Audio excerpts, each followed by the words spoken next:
અમરેલી જિલ્લાના લાલવદર ગામમાં થયેલ ટ્રિપલ મર્ડરના આરોપીઓને ઝડપી પાડતી એલસીબી પોલીસ ટીમ.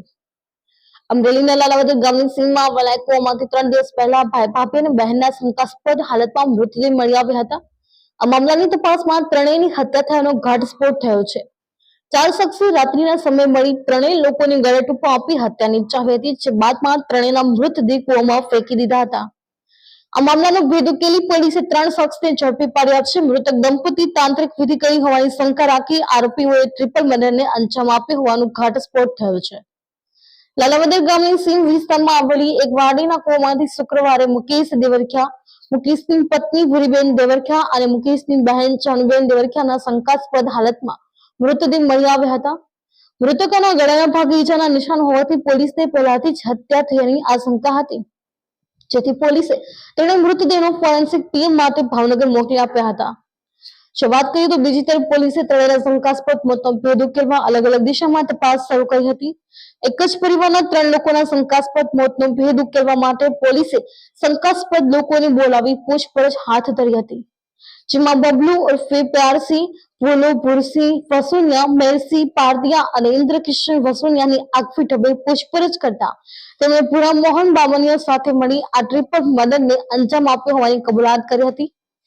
હત્યાનું કારણ જાણી પોલીસ પણ ચોંકી ઉઠી. એક જ પરિવારના 3 લોકોની હત્યા પાછળ ચોંકાવનારું કારણ સામે આવ્યું છે, જેમાં મુખ્ય આરોપી ભૂરા મોહન બામણીયા અગાઉ લાલાવદર ગામની સીમમાં વાડી વિસ્તારમાં વાડી રાખેલ હતું.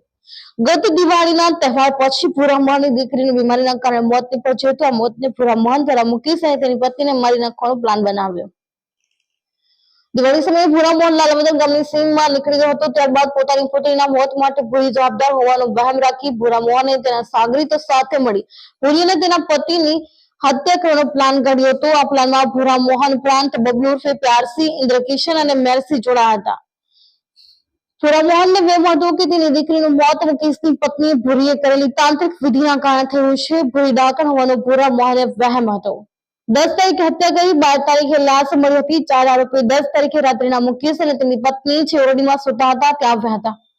રાત્રિના સમયે મેરસિંહ ઓરડીની બહાર ધ્યાન રાખવા માટે ઉભો હતો, જ્યારે અન્ય 3 આરોપીઓ ઓરડીમાં ગયા હતા. ઓરડીમાં રહેલા મુકેશ, ભૂરી અને જાનુને ગળે ટૂંપો આપી મોતને ઘાટ ઉતાર્યા હતા.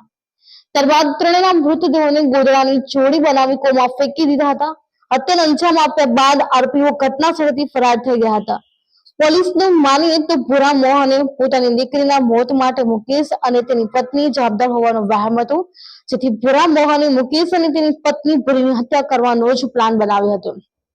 પરંતુ રાત્રિના સમયે આરોપીઓ જ્યારે આ બંનેની હત્યા કરવા આવ્યા ત્યારે ત્યાં મુકેશની બહેન જાનુ પણ હાજર હતી, જે તમામ આરોપીઓને ઓળખી ગઈ હોવાના કારણે આરોપીઓએ તેને પણ મોતને ઘાટ ઉતારી હોવાનું સામે આવ્યું છે. બ્યુરો રિપોર્ટ મૌલિક દોશી, જીએ ન્યૂઝ, અમરેલી. ગુનાહિત ઇતિહાસ આ લોકોના જણાઈ આવેલ નથી. કયા કયા વિસ્તારમાંથી આરોપીઓ છે?